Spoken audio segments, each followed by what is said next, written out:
아.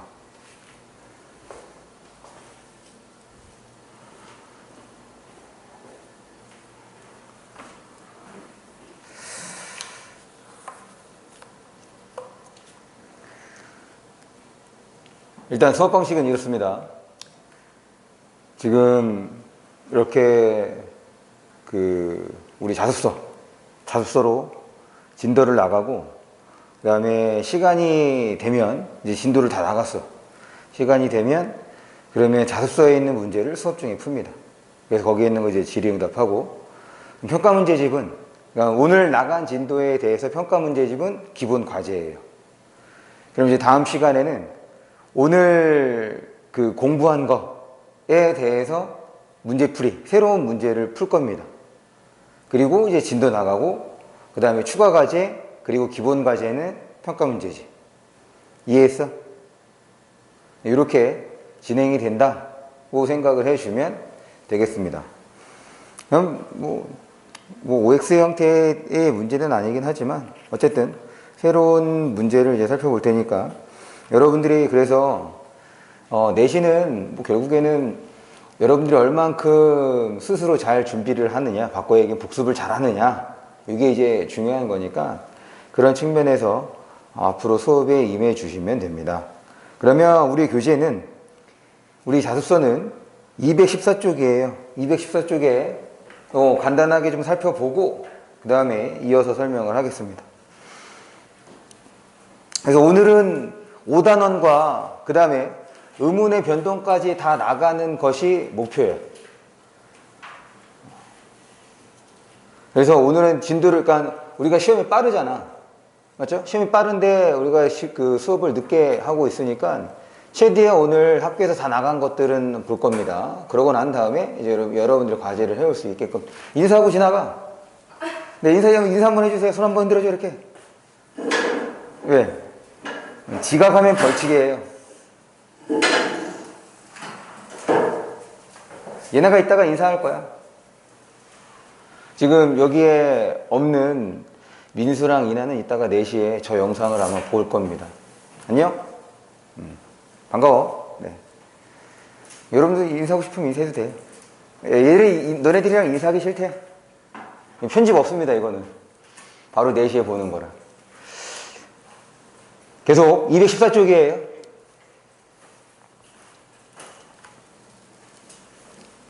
(214쪽을) 보시면 이게 너무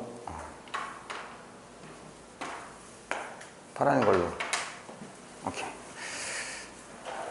214쪽을 보시면 지금 우리가 이 단원을 통해서 배울 작품들인데, 지금 최소한 이것과 관련해서 여러분들이 여기에서 설명하는 것들은 알고 있어야겠다. 일단 이 정읍사에서는 이게 문학사를 보는 거야.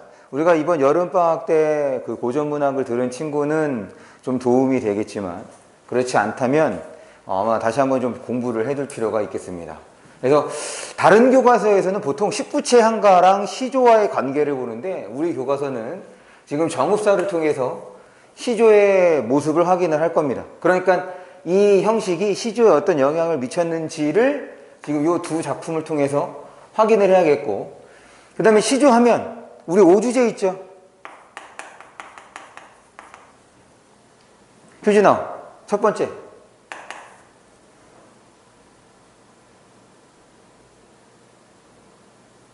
그 다음에 예나야. 아영이는 오주제를 들어본 적이 아직 없었나? 네, 아영이는 이제 이 친구들이 얘기해 주는 거 보면 돼요. 첫 번째, 지금 이제 오주제는 이 순서대로 기억하는 것이 상당히 중요합니다. 왜냐면 2학년 때도 써먹을 거야. 다시 지금 이 단원에서는 문학사를 공부하는데, 지금 이 시조의 오주제라고 하면 시조의 문학사와 관련해서 지금 쭉 주제를 나열한 거란 말이지. 그러니까 이렇게 시조의 주제의식이 확대가 된다, 확장이 된다고 생각을 하면 돼. 그래서 오주제는 꼭 순서대로 기억해 주시는 것이 좋아요. 가연아, 첫 번째.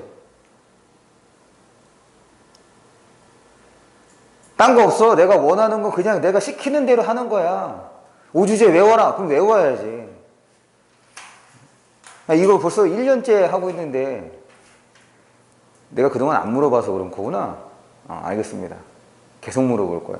알 때까지. 이나? 네, 괜찮아요. 그럴 수 있죠. 뭐, 똑같아, 뭐. 앞으로 이제 여러분들 저랑 익숙해져야 돼요. 내신은 이런 식입니다. 아니지. 수업도 마찬가지지. 내가 막 물어볼 거야. 대답도 못 해봐. 면박도 막 줄 거고. 공부를 할 거면 제대로 해야지. 너네 아침 일찍 일어나서 일요일에 나도 힘들고 너희들도 힘들고. 그럼 이 시간이 보람 있어야 되는 거 아니야? 나랑은 대충 할 생각 하지 마. 첫 번째, 유교적 인연. 충, 효, 절. 임금에게, 부모에게, 그 다음에 절은 자신의 지조와 절개, 신념을 지키는 것. 이것이 이제 남성일 때 그런 거고, 여성일 때는 남자에 대한. 그래서 우리 오늘 춘향전을 볼 거 아니야? 춘향전에서도 절개, 정절, 수절 얘기를 하잖아. 그래서 남자가 얘기할 때는 이제 신념에 대한 얘기인 거고, 여자가 얘기할 때는 남자에 대한 마음가짐이라고 생각을 해주면 돼요. 이거는 뭐 여성 비하가 아닙니다. 그 당시에 그랬다는 거예요. 그다음 두 번째가 이제 자연친화가 되는 거지. 자연친화 나오면 우리가 항상 생각해야 되는 것이 뭐냐? 속세에 대한 부정적 인식이 있느냐 없느냐. 속세에 대한 부정적 인식이 드러나느냐 그렇지 않느냐를 꼭 따져주시고. 그다음 세 번째가 사랑과 이별. 그리고 네 번째가 삶의 애환. 그리고 다섯 번째가 사회 비판. 이거를 왜 기억하라고 얘기를 했냐면 요 순서대로 이제 여기까지죠. 주제의식이 확장이 된단 말이지. 그럴 때 요 1번하고 2번의 경우는 이거는 양반들의 주제의식이야. 그러니까 이 시조는 처음에 양반들이 만들어서 향유를 했던 거야. 그러다가 요 사랑과 이별, 얘는 이제 기녀시조입니다. 뭐 조선 전기라고 보기도 하고 중기라고도 보기도 해. 왜냐면 이제 보통은 조선 전기와 후기로 나누는 거니까. 그래서 얘는 조선 중기에 기녀가 시조를 창작하고 향유하면서 이렇게 되는 거지. 기녀들도 시조를 쓰네. 왜냐면 기녀의 사회적 신분은 천민이란 말이야. 하층민에 속한다고. 그런 기녀가 시조를 쓰네. 그러니 우리도 한번 써보자. 그래서 평민들도 이제 시조를 쓰게 되는 거예요. 그래서 주제의식이 이렇게 확장되는 양상이기 때문에 요 시조 5주제 혹은 고전시가 5주제는 요 순서대로 여러분들이 기억하는 것이 중요하다. 마찬가지 10년을 경영하라는 이 작품에서도 자연친화가 나타나니 여기에 속세에 대한 부정적 인식이 있는지 없는지 드러나는지 그렇지 않은지도 따져봐야겠고, 그 다음에 춘향전에서는 지금 조선 후기의 모습하고 판소리의 특성, 공교롭게도 우리가 지난번에 정규 수업 때에서 얘기했던 거죠. 아마 그거를 다시 한번 확인하게 될 거예요. 그런 특성들이 이제 어떻게 나타나는지. 그 다음에 눈이라는 현대시에서는 저항성, 그럼 뭐에 대해서 저항을 할 거냐. 그 다음에 현실 참여의지, 여기 참여라는 말 기억해 주시고, 이런 것들을 이번 작품을 통해서, 이 4개 작품을 통해서 살펴볼 거라 보면 됩니다. 넘어갑니다.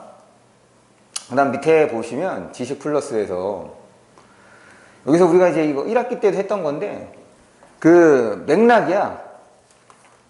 어떤 맥락이냐면 감상하는 것, 감상의 관점.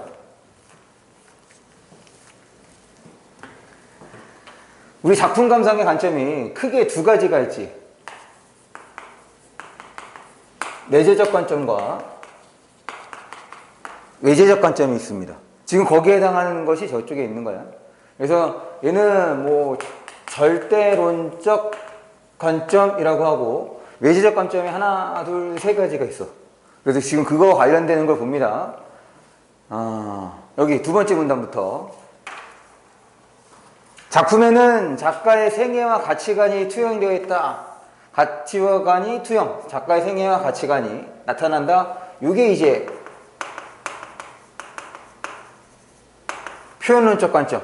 그러니까 지금 외재적 관점 중에 하나가 지금 작가의 이런 경험, 그 다음에 생애가 반영되어 있다는 거고, 2번째는 창작되던 당시의 시대적인 배경. 요게 이제 두 번째. 요거는 반영론이라고 합니다. 그래서 여기에 두 번째 반영론적 관점. 그다음 작품에 대한 독자의 기대, 독자 중심으로 감상을 하는 거지. 얘는 쓸모가 있다야. 그래서 효용론이라고 얘기를 해요. 그래서 외재적 관점에는 이렇게 하나, 둘, 세 개가 있어. 거기에 이제 얘까지. 그러면 내재적 관점은 어떤 거를 중심으로 보느냐?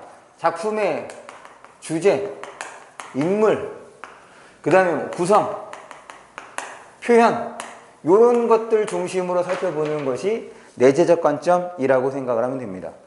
그러니까 이거는 사실 딱 많이 나오면 2학년 때까지밖에 안 나와. 딱 1학년 때 배우는 수준이기 때문에 많이 나오면 이제 2학년 때까지 나오는데, 어쨌든 문학하면 요 4개의 관점은 여러분들이 알고 있어야겠다. 그래서 이런 요소들을 통해서 보는데, 지금 여기에서는 아무래도 문학사적인 것이기 때문에, 그러니까 문학의 역사 이렇게 되는 거잖아. 근데 이 문학의 역사가 인간의 역사, 우리가 배우는 역사랑 무관하지가 않거든. 그러다 보니까 여기에서는 주로 이거 어딨어? 반영론적 관점 하고 표현론적 관점에서 살펴보게 될 겁니다. 넘어갈게요. 그래서 다음 페이지입니다. 215쪽을 보시면 대단원, 거기 제일 위에야, 대단원 한눈에 보기 해서 정읍사, 춘향전, 눈에서 다 첫 번째 점에 뭐가 나타나 있어?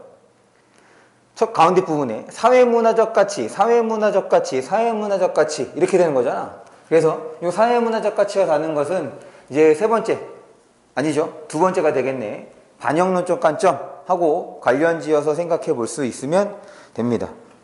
넘어갈게요.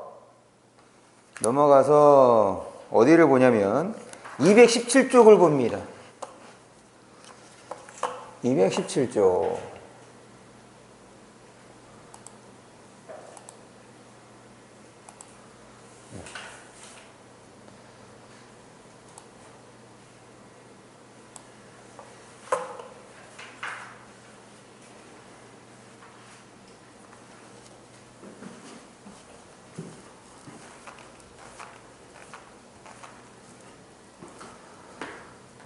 앞에서부터 읽어볼게. 지금 이제 이거를 통해서 여러분들이 기억해야 되는 것들을 확인하는 거야. 이 단어는 대표적인 한국문학 작품을 수용한 활동을 통해서 다양한 사회문화적 가치를 이해하고 지금 거기에서 나타나는 당대의 어떤 배경들, 상황들이 어땠는지 보고 한국 고전 시가를 대표하는 두 작품을 주체적으로 감상하고 평가하면서 한국 문학의 흐름과 전통, 지금 여기에서의 전통은 아까 정읍사를 통해서 시조가 어떻게 형성이 됐는지, 정읍사와 시조의 관계를 보는 거야. 전통을 파악할 수 있도록 노력하고 아울러 자신의 생각과 경험을 이렇게 표현하는 활동도 한번 해보자. 어쨌든 지금 당대의 사회문화적 가치, 그 다음에 한국문학의 흐름이라고 했으니까 이제 문학사가 되겠고, 거기에 있는 형식이 어떻게 이어져 있는지를 확인하는 것. 그래서 정읍사를 보면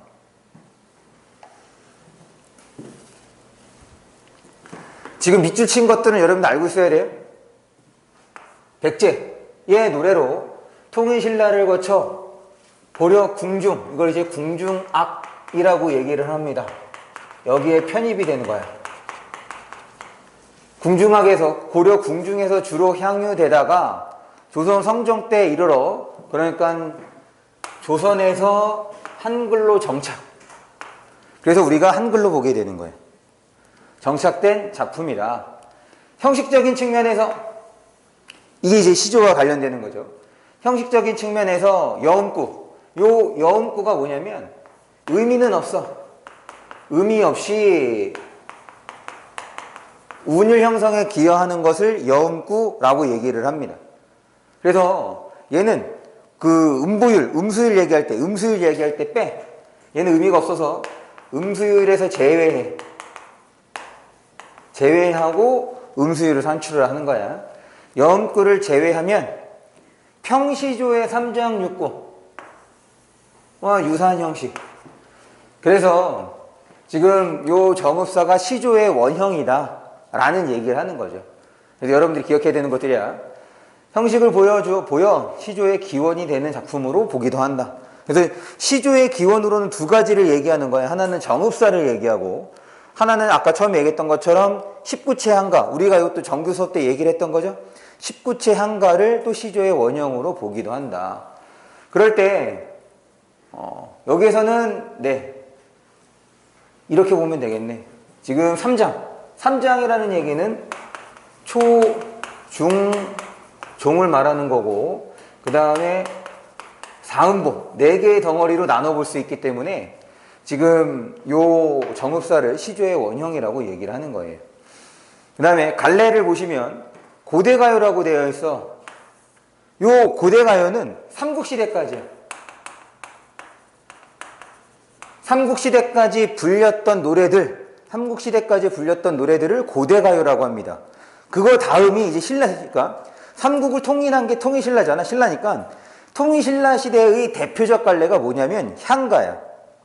그거랑 이제 구분을 해야 돼. 향가는 신라시대 때 대표적 갈래가 되는 거고, 그 다음에 고려시대의 대표적 갈래는 고려가요라고 하는 거고, 물론 이제 시조가 고려 말에 만들어지긴 하지만 이제 또 조선을 대표하는 갈래라고도 얘기를 합니다. 어쨌든 고대가요라는 거 이거 꼭 기억해야 돼. 고대가요. 그래서 그것이 지금 이렇게 고려 궁중에서 궁중합으로 편입이 됐고, 조선시대에 한글로 정착이 돼서 우리가 정읍사를 배울 수 있게 되는 거예요. 그리고 또 한 가지 차이는 이 고대가요들이 대체로 다 한역했단 말이야. 한문으로 번역해서 전해졌다고. 그런데 얘가 그렇지 않은 이유는 아까 얘기했던 것처럼 고려 궁중에서 궁중합으로 편입이 되었기 때문에 이제 우리가 우리말로 한글로 공부할 수 있었다, 하게 됐다라고 봐주시면 되겠고, 이 망부가가 무슨 뜻이냐면 남편을 바라는 거야. 남편을 기다리는 노래를 망부가라고 얘기를 합니다. 그 다음에 기원적, 서정적, 여성적. 여성적이라는 얘기는 여성화자라고 보면 되겠죠? 그럼 여성화자임을 알 수 있는 것들에 대해서도 신경을 써야겠네.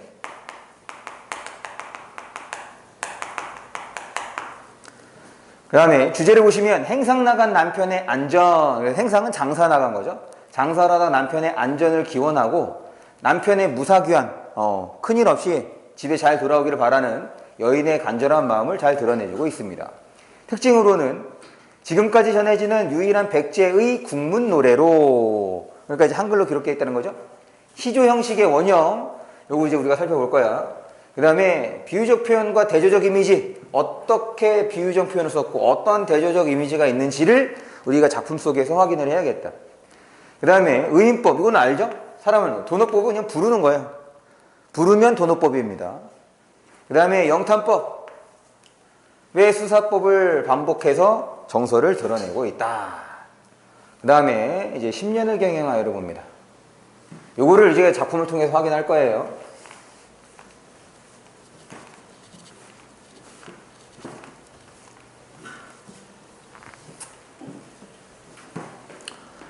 십년을 경영하여는 조선시대 사대부의 자연친화적 가치관. 그래서 이제 시조하면 무조건 오주제 생각하시면 됩니다.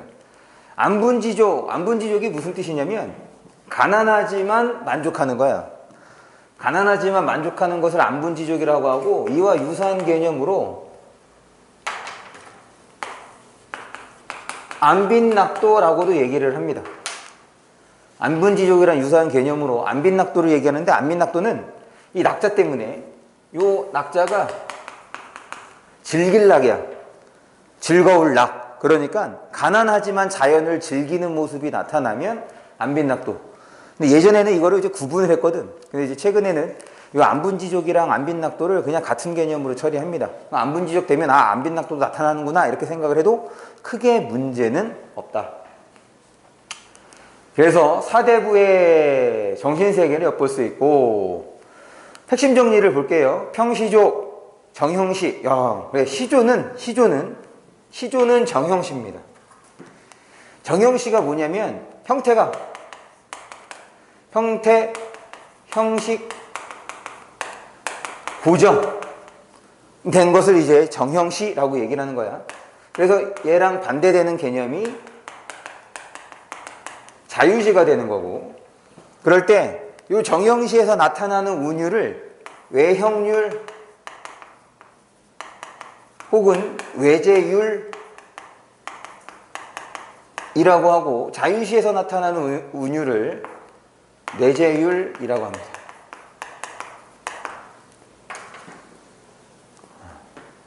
그래서 지금 시조는 정형시라는 것까지 기억을 해 두셔야 돼요. 그래서 평시조였으니까 아까 기본적인 구조 3장 6구 45자 내외가 이제 평시조의 형식이라고 봐주시면 되겠다. 풍류적, 전원적, 낭만적. 뭐 전원적이라는 얘기는 이제 시골, 자연 얘기하는 거고, 낭만은 그냥 좋은 거 얘기하면 돼.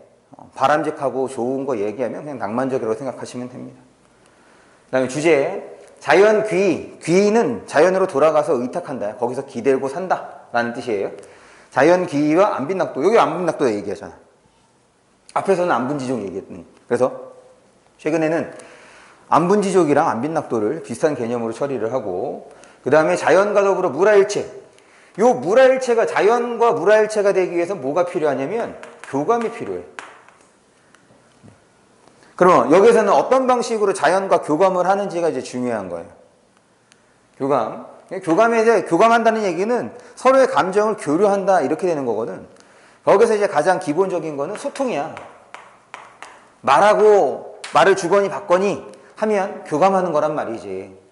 근데 이제 이 작품에서는 말을 주거니 받거니 하지는 않아. 그럼에도 불구하고 이제 교감이 나타나니까 어떤 방식으로 교감을 하고 있는지를 이제 파악을 해야겠고, 그 다음에 특징을 보시면 근경에서 원경으로, 이게 근경에서 원경으로 공간 이동이 아니야. 시선의 이동입니다.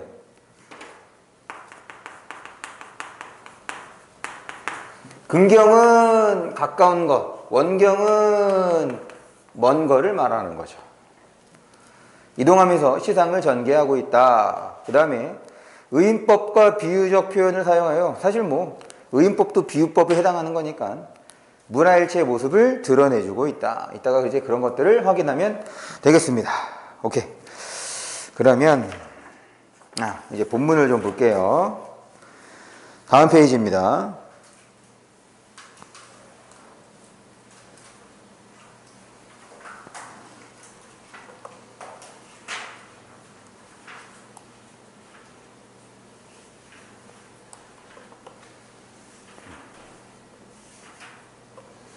지금 오른쪽이 좀 잘렸는데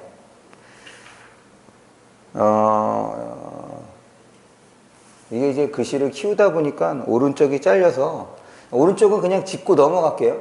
뭐 어차피 그거 설명되어 있는 거니까 여러분들이 복습을 하시면서 꼭 알고 있어야 하는 내용이라고 생각을 하시면 되겠고, 네, 이렇게 보자.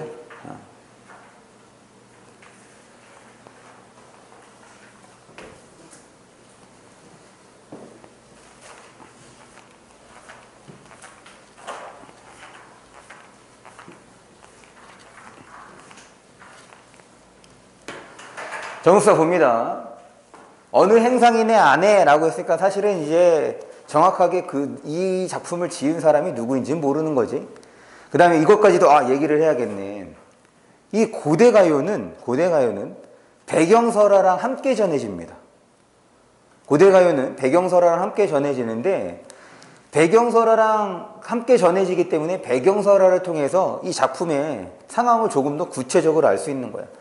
그래서 이제 이게 망부석이, 그러니까 이 망부석설화랑 같이 전해지는데, 망부석설화가 어떤 거냐면 언덕에서 한 여자가 남편을 기다리다가 돌이 된 이야기가 망부석설화란 말이야. 이제 남편이 돌아오지 않았던 거지, 뭐. 그 망부석설화에 따르면. 어쨌든 이제 그런 여인의 간절한 마음을 드러낸 작품이라고 보면 되겠고, 지금 여기에 전강, 소역, 뭐 후강전, 과편, 금선조 이렇게 되어 있는 것들 여러분들 이렇게 막 중요한 거는 아니에요. 왜냐면 얘가 이제 궁중악 이었으니까 연주가 됐을 때 어떤 방식으로 연주가 되는지 이제 그런 얘기들을 하는 거니까 몰라도 됩니다. 중요한 건 기서결이 중요한 거야. 왜 기서결이 중요하냐? 지금 이 정읍사가 시조의 원형이라고 얘기를 했던 거잖아. 그럼 시조의 형식과 유사성이 있어야 되는 거지. 같아야 되는 것이 있어야 한단 말이야. 그 중에 하나가 요 3단 구성이에요. 지금 이게 기억하셔야 돼. 기서결. 3단 구성으로서 뭐와 유사한 거냐면 시조의 3장이랑 유사한 거지. 그 다음에 두 번째가 지금 이제 지금 동그라미 1, 동그라미 2로 표현하는 것이 시조의 형식성하고 관련되는 건데, 두 번째는 이제 사음보가 되는데, 그러면 이제 한 줄, 이게 3단 구성이 요 기가 한 줄, 초장, 중장, 종장 이런 얘기가 됐던 거니까 어떻게 해서 사음보가 되느냐? 얘를 뺍니다. 얘 여음이라고 되어 있죠? 아까 여음은 뭐였어? 여음은 운율을 형성하지만 의미가 없는 것. 그래서 얘를 빼고 그 다음에 여기 후렴구도 이렇게 뺍니다. 그러면 얘가 달님이시여 높이곰 도드샤 그 다음에 멀리곰 비치어주세요. 이렇게 해서 사음보가 되는 거예요.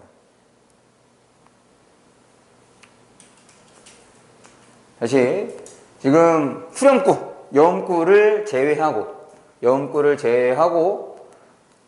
지금 음보를 나누면 이렇게 4개의 덩어리를 살펴볼 수 있는데, 이것이 이제 시조와 관련되는 것, 이렇게 생각해 주면 되겠어요. 됐죠? 그럼 이거 이제 지웁니다. 그 다음에 요거는 이제 여러분들 학교 선생님의 설명에 따르는 것이 필요한데, 왜 그러냐면 지금 여기 어기야를 여음이라고 했죠. 여음. 그런데 밑에 해석한 걸 봐봐. 현대풀이를 보시면 현대풀이에서 두 번째 줄이야. 지금 어기야를 어떻게 해석을 했냐? 현대풀이에서 세 번째 줄, 두 번째 줄. 어떻게 해석했어? 가연이가 어떻게 해석한 거야? 어기야를.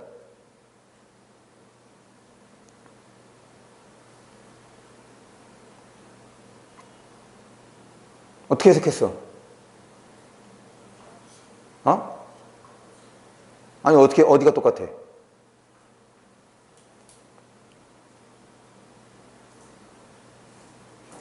효진아, 어기 어떻게 해석했어?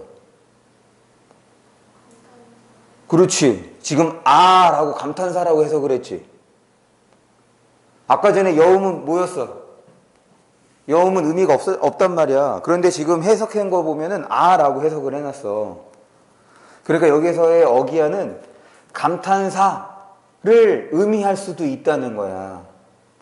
무슨 말인지 알겠어? 그래서 이거는 여러분들 학교 선생님의 설명을 따를 필요가 있습니다. 왜냐면 이것 때문에 문제가 달라질 수도 있는 거거든. 지금 얘를 아라고 해석을 해놨기 때문에 감탄사를 통해서 아까 영탄법 얘기했잖아. 영탄 저거 나타난다고 할 수 있단 말이야. 그럼 맞는 거야, 틀린 거야? 현대의 풀에 따른 맞는 거야, 틀린 거야? 맞는 거잖아. 그런데 지금 이 어기야를 여음으로 처리하면 감탄사를 통해서 지금 영탄조거조를 드러내고 있다고 하면 맞아, 틀려? 틀리다고. 어떤 차이인지 알겠어? 그러니까 이거는 여러분들 학교 선생님 설명을 확인할 필요가 있겠다. 한 번 더 확인을 합니다. 이 어기야를 현대어풀이를 넣어주지 않을 거란 말이야, 내신에서. 물론 모의고사에서도 지금 여러분들이 배운 거는 현대어풀이를 넣어주지 않죠. 그러니까 걔를 어떻게 처리하는지 좀 확인을 해주시고, 그러면 일단 지금 전체 내용을 보기 전에 필요한 요소들은 좀 얘기를 했으니까 이제 좀 내용을 보면서 살펴볼게요. 봅니다. 다하. 그래서 얘는 어떻게 해석하는 거냐면, 여기 봐. 이제 어디 봐. 여기 봐. 지금 괜히 이거 왜 띄워놓고 하겠어.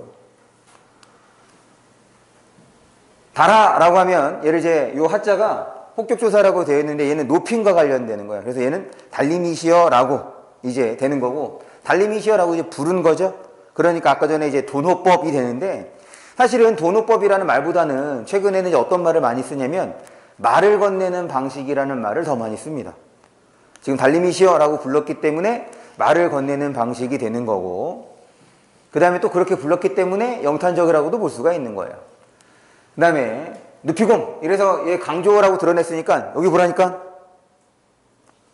높이 이렇게 해석을 하는 겁니다. 돋으셔서, 그래서 여기서 이제 높임을 쓴 거야. 그래서 다른 그 높임의 대상이 되는 거고, 지금 높이 돋으셔서 멀리 비춰주십시오 라고 얘기를 했으니 여기에서의 달은 이제 기원의 대상이 되는 거예요. 계속해서 요 영구 해약 건너뛰고 그 다음에 이제 가운데 부분입니다. 저제 이거 기억해야 돼. 저자라고 해서 지금 시장을 말하는 거야.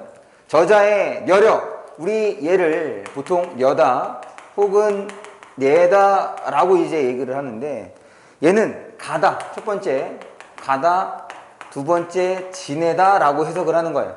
그러니까 여기에서는 적절한 걸로 그래서 저자의 가 계신가요? 그래서 이때 여기서의 시가 중요한 건데 지금 가다의 주체가 누구냐면 남편이란 말이야. 지금 시를 써서 이거 높임이죠. 지금 여기서 여성 적어줘가 나타난데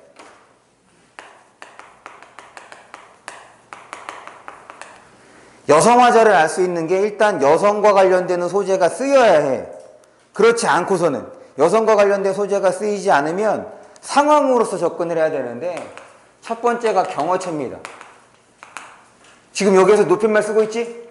지금 달님에게도 높임말 쓰고 있고 그 다음에 여기 주체 가다의 주체인 임 혹은 남편에 대해서도 높임말을 쓰고 있다. 그 다음에 두 번째는 수동적 소극적 존재라는 거야. 여기서 이제 어떤 모습이냐면 기다리고 있는 모습이죠.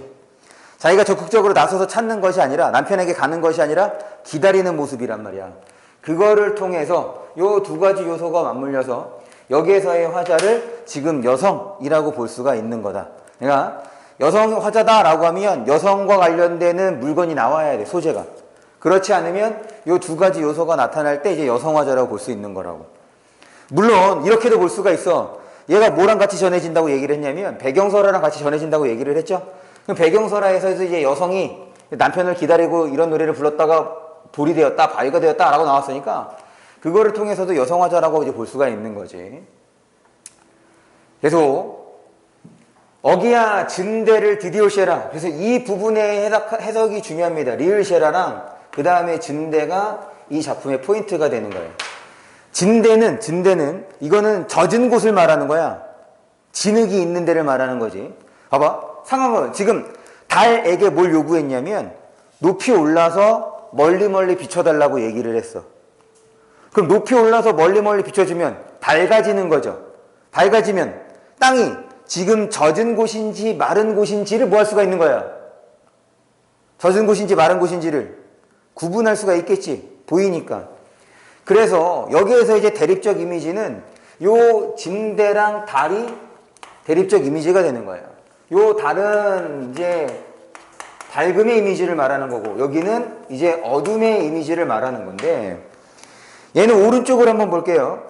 오른쪽에 핵심 노트를 보시면 진대의 의미에 따른 화자의 성격해서 그냥 단순하게 위험한 곳이라고 해석을 한다든지 아니면 얘를 다른 여성 혹은 남편을 유혹하는 존재라고도 볼 수가 있다는 거야.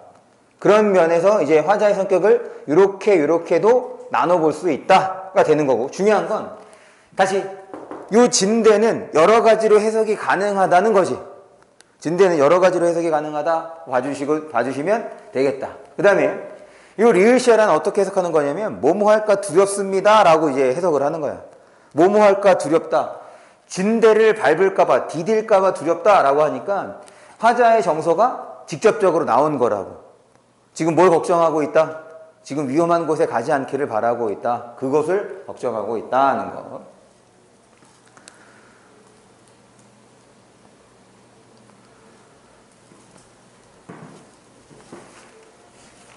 지금 남편의 직업은 장사꾼이야.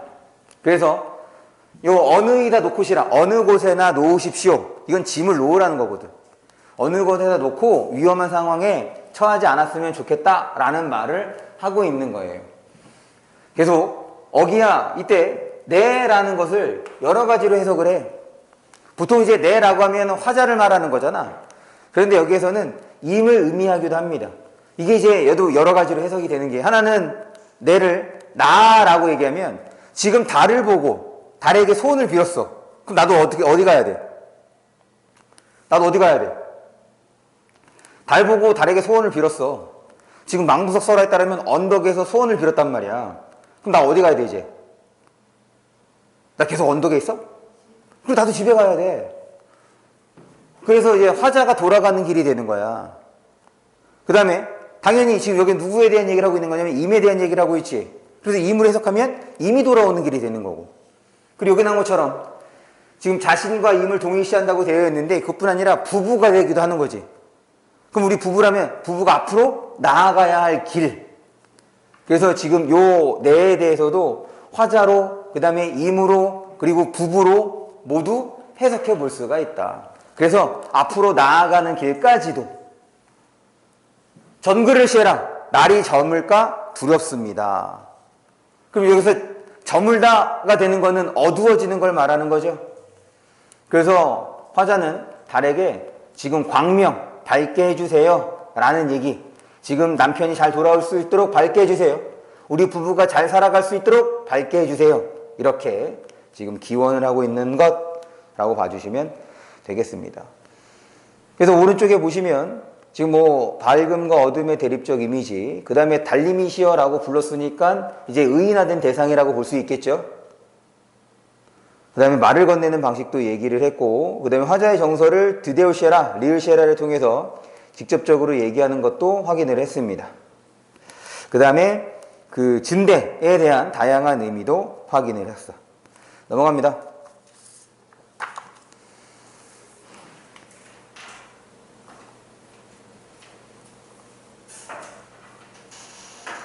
(10년을) 경영하여, 10년을 경영하여, 이 집에서 여러분들 복습을 하실 때 밑에 보시면 지식 플러스 있죠? 지식 플러스에서 첫 번째 사대부의 노래 속에 나타난 자연과 정치 현실은 꼭 읽어보세요. 이 부분은 모의고사에서도 자주 인용되는 부분이니까 여러분들 복습하시면서 일종의 배경 지식으로서 한번 확인을 해 두기 바랍니다. 10년을 경영하여 봅니다. 요 10년을 경영하여 보기 전에 이제 기본적으로 그 시조의 음보도 얘기를 했고, 그 다음에 이제 초장, 중장, 종장도 얘기를 했으니까, 그것 말고도 사실은 이제 시조가 정형시라고 얘기를 했으니까 제약성을 얘기해야 되는 거니까, 그러니까 형식이 있다는 얘기는 그 형식을 반드시 지켜야 된다는 거니까, 아까 3단 구성 얘기했어. 3단 구성 얘기했고, 그 다음에 중요한 것이 요 부분이야. 그 다음에 중요한 게 종장, 첫음보입니다. 종장, 첫음보. 다시 지금 여기에 초장, 중장, 종장 되어 있건 당연한 거야. 3장인 건 당연한 거야. 그러고 난 다음에 두 번째로 종장의 첫음보를 세 글자로 맞추는 것. 종장의 첫음보를 세 글자로 맞추는 것이 시조의 제약성이야. 이거 되게 중요해. 왜냐면 뒤에서 학습활동을 통해서 뭐랑 같이 볼 거냐면 사설시조도 같이 볼 거야. 근데 사설시조도 시조라는 명칭이 붙었단 말이지. 그러니까 평시조와의 공통점이 있어야 돼. 그 공통점이 뭐냐? 3장, 초장, 중장, 종장으로 이루어져 있고, 그리고 종장의 첫음보를 세 글자로 맞췄다는 점에서 이제 시조의 형식성이 유지가 된다라고 얘기를 하거든. 그래서 이 시조에서는 종장의 첫음보를 세 글자로 맞추는 것이 또한 중요하다.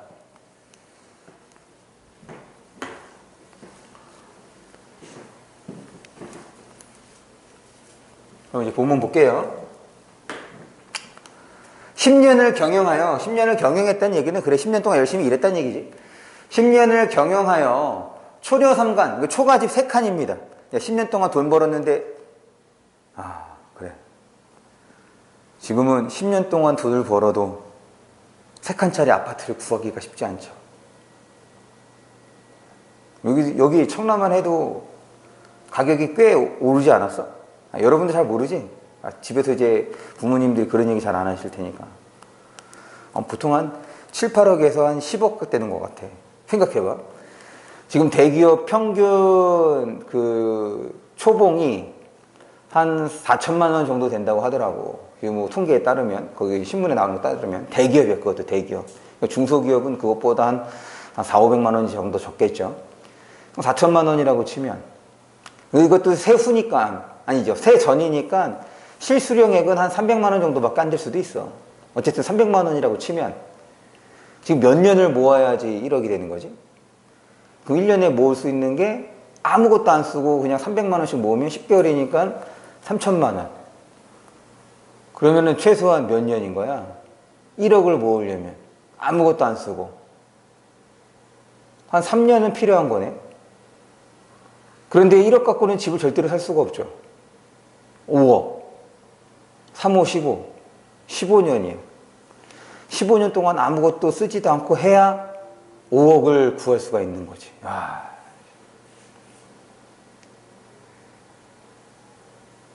그래. 세 칸만 구해도 잘한 거네.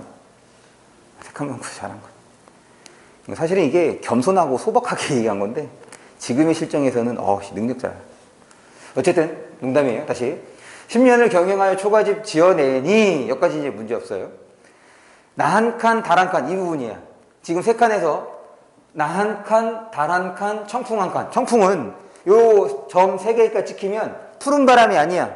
이 점 세 개가 찍히면 얘는 맑은 바람, 맑을 청자입니다. 그래서 바람 한 칸 맡겨두고 세 칸 다 썼네. 강산은 이렇게 자연물이 나열되죠? 하나 그 다음에 강산. 이걸 다 묶으면 자연이야. 그래서 이제 자연과 가깝게 지내는 거니까 자연 친화가 되는 거지. 강산은 들일 데 없으니 마치 병풍처럼 두고 보겠다 이렇게 됐어. 그럼 먼저 이제 뭐에 대한 얘기를 했어? 달, 그 다음에 바람에 대한 얘기를 했지? 그런데 거리를 생각해봐. 거리. 이 달하고 바람의 경우는 거리가 나랑 같은 집에 살고 있는 거잖아. 그럼 여기가 어떻게 된 거야? 가까운 거야. 그럼 강산은 집에 들일 수가 없어. 그럼 집 바깥에 있는 거잖아. 그럼 얘는 먼 거죠. 그래서 지금 여기에서 시선의 이동이 가까운 거에서 먼 거 이렇게 되는 거야. 근경에서 원경이. 그 다음에 이게 이제 당대의 관점으로 생각을 해야 돼. 당대는 이 애완이라는 개념이 없어. 가축은 가축이지. 무슨 말이냐면 여기에 달과 바람과 같은 집에서 산다는 얘기는 나랑 동등한 대상이라는 얘기인 거예요. 그럼 사람이라는 얘기인 거지. 지금 여기야. 이거를 달 한 칸, 청풍 한 칸, 여기가 바로 의인법입니다. 나랑 같은 집에서 산다고 전제하는 게 당시의 관점으로 보면 애완이라는 개념이 없기 때문에 지금 얘는 이제 의인법이 되는 거고. 그리고 같은 집에서 산다, 이제 가족이라는 얘기인 거지. 한 집에서 산다가 됐으니까. 한 집에서 살면 자연스럽게 뭐 할 수 있느냐? 소통도 하고 교감도 할 수 있죠. 그래서 이것 때문에 물화일체가 되는 거야. 다시 지금 여기에서 의인법하고 물화일체는 한 집에서 사는 것.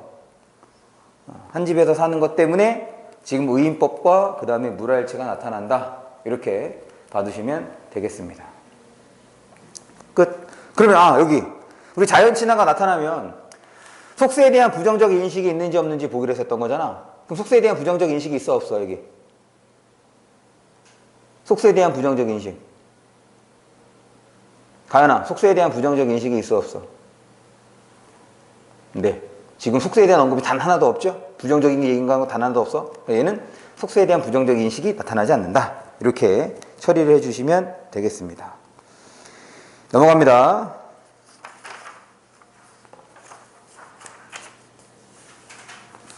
넘어가서 220쪽을 볼게요.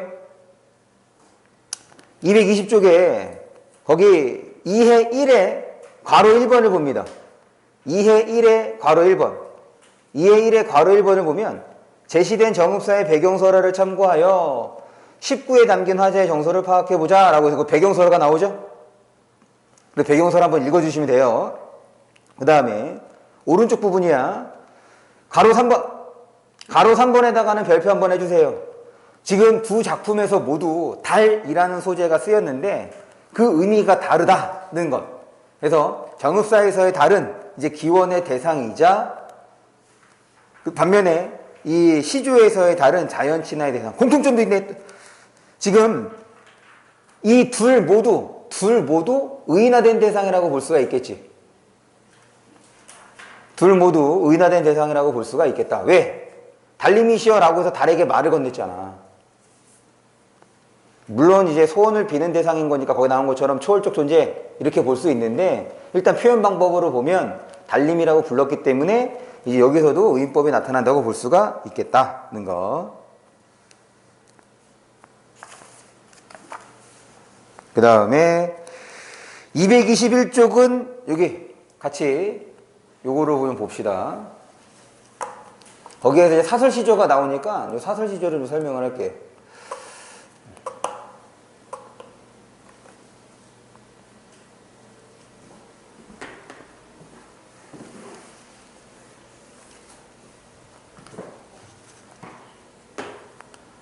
거기 길잡이를 한번 읽어볼게요. 길잡이.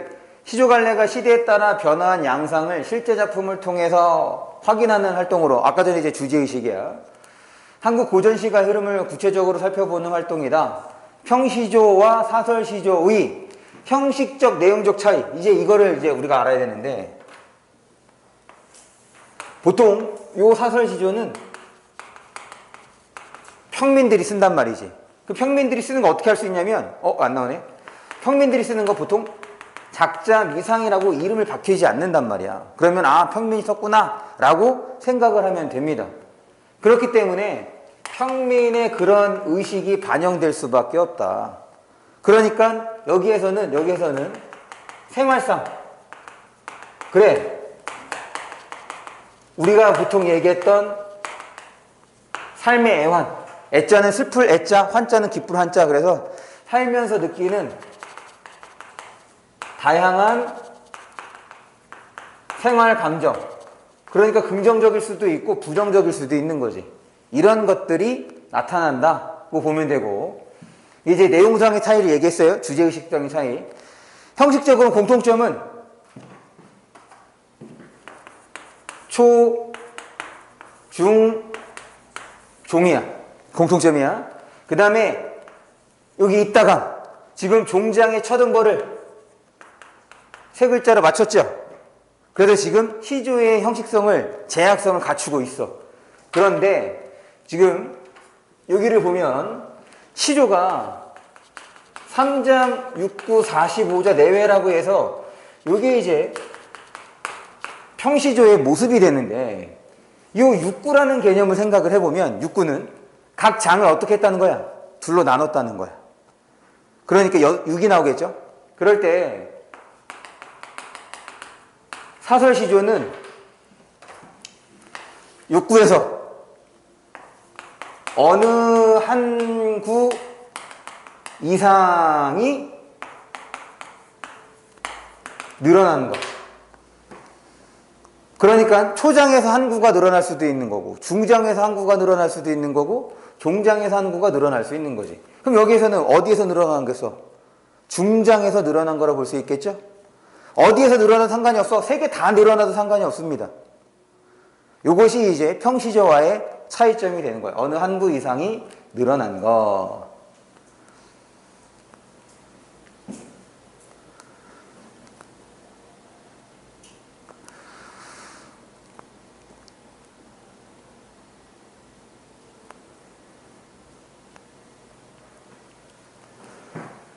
그 다음에 요 평민이 썼기 때문에 일상적 어휘를 많이 씁니다. 일상적 어휘 중에서도 또 뭘 많이 쓰냐면 음성상징어를 많이 써.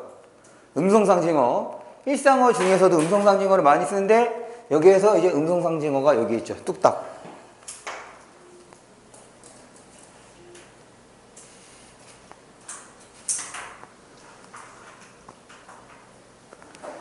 그 다음에 뭐 표현상도 그렇고 내용상도 그렇고 요 사설시조에는 해악이 빠지지 않을 수 있는데, 여기서 해악, 우리 전에도 한번 얘기했어. 이 해악이라고 하는 거 시조 보면서 얘기했던 거지. 해악이라고 하는 것은 심각한 것을 심각하지 않게 표현하는 게 해악입니다. 생각해봐. 지금 이 작품이 답답할 때면 내가 가슴에다가 이런 창문들을 만들어 놓고 열어보겠대. 야, 얼마나 답답했으면은 그 답답한 마음에 시를 쓰냐? 너희들이 아무리 학업에 지치고 힘들어도 너희들이 시를 쓰냐? 안 쓰잖아. 그런데 이 사람은 시를 썼다고 도저히 풀 데가 없는 거지. 되게 이 사람에게는 답답한 상황이 엄청나게 심각한 거란 말이야. 그런데 중장에서는 그 심각한 것이 드러나지 않잖아. 아무렇지도 않게. 어떻게 아무렇지 않은 거냐? 야, 심각하면은, 야, 내가 어떤 창문을, 야, 이런 창문도 있고, 이런 창문도 있고, 이렇게 생긴 것도 있어.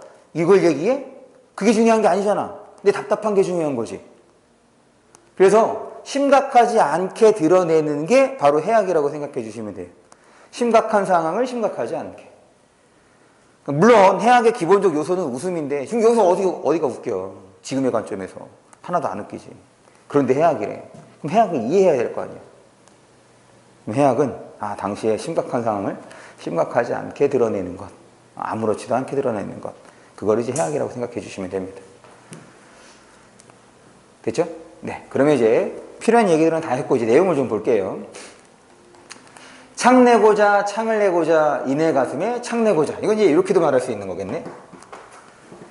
창내고자, 창내고자, 이내 가슴에 창내고자.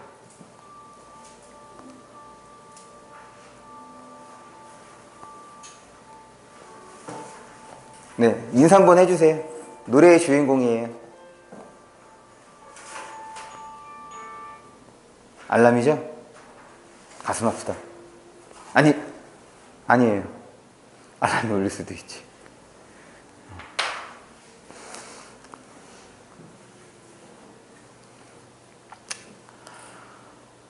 나는 이제 휴대폰을 항상 무음으로 해놓거든.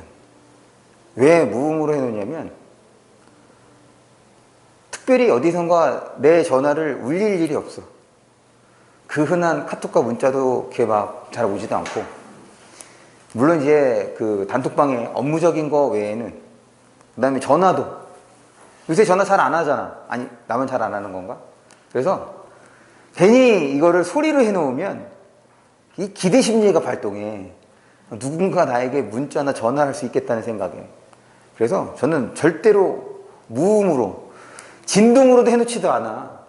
그래서 뭔가 진동이 울리거나 벨이 울리거나 일단 그럼 난 아니라고 생각을 하지. 얼마나 마음 편해. 그런데 만약에 소리나 진동으로 해놓으면 혹시라도 이런 생각 때문에 저는 절대로.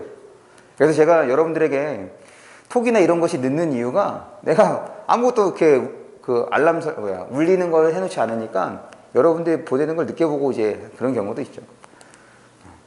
그리고 사실 급한 거라면 계속 전화를 했겠지. 문자도 계속 오고. 아직까지는 뭐 그렇게 막 급한 일을 당한 적이 없어서 그런지 뭐 전화 안 받아도 뭐 내가 부재중 전화 오면 뭐 수업 끝나고 전화하면 되고, 뭐 급한 거면 문자도 오기도 하고. 아직 그런 게 없어서. 네. 그래서 지금 뭐로 설정해놨어? 알람은 그 무음이랑 상관이 없나? 그렇지. 나도 아침에 알람을 듣고 일어나니까. 어쨌든 네, 좋은 알람 소리 좋네. 그래서 지금 초장에서는 창을 내고 싶은 마음에 대한 얘기를 했어. 그래서 AA, BA 구조도 확인해 볼 수 있겠고, 그 다음에 여기서는 쭉 뭐 창문의 종류라든지 거기를 구성하는 요소들에 대해서 나열을 해줬죠. 설명한 것처럼 구체적인 소재를 열거를 하고, 그 다음에 음성강제가에서 이내 가슴에 창 내고자, 여기 이렇게 반복되지? 이렇게. 그래서 이거는 반복 이렇게 얘기해요. 반복과 변주 혹은 변화를 통해서 강조한다. 이 반복과 변주를 이제 표현법으로 얘기하면 우리는 얘를 점층이라고 얘기를 합니다. 이따가 매우 답답할 때면 여다져 볼까 하노라. 그 다음에 이 노라, 우리 이거 어떻게 하기로 했어요? 노라. 이 노라는 감탄형 어미였죠? 그래서 얘는 이제 영탄적. 이렇게 처리를 해주시면 되겠다.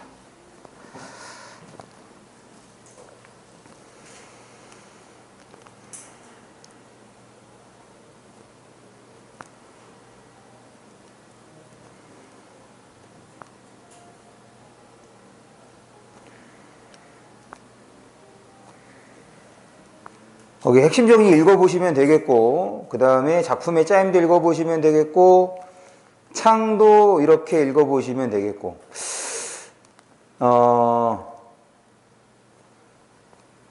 그 다음에 밑에 이제 가로 2번을 보시면 10년을 경영하여와 창을 내고자와 비교해 볼 때 지금 공통점으로 3장하고 다음보의 형식 이랬는데, 다음보 형식 됐는데, 거기 이것도 여러분들 학교 선생님한테 좀 확인을 하는 것이 필요합니다. 왜냐하면 지금 아까 얘기했던 것처럼 시조에서 가장 큰 형식적 제약성은 종장의 첫 음보를 세 글자로 맞추는 거야.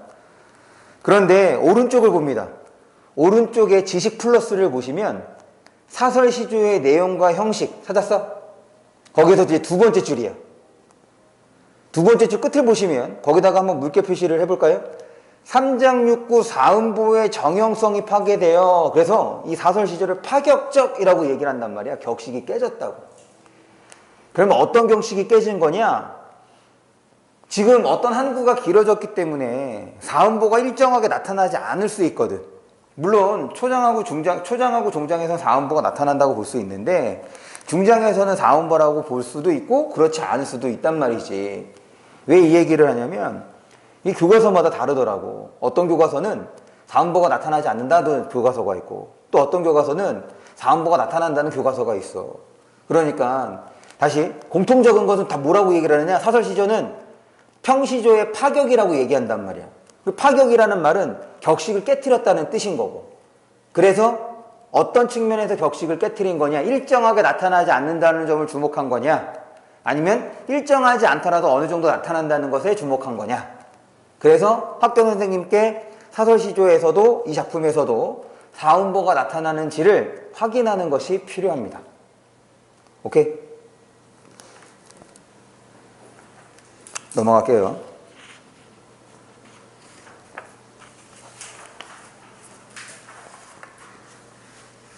춘향전은 우리 쉬었다가 보자.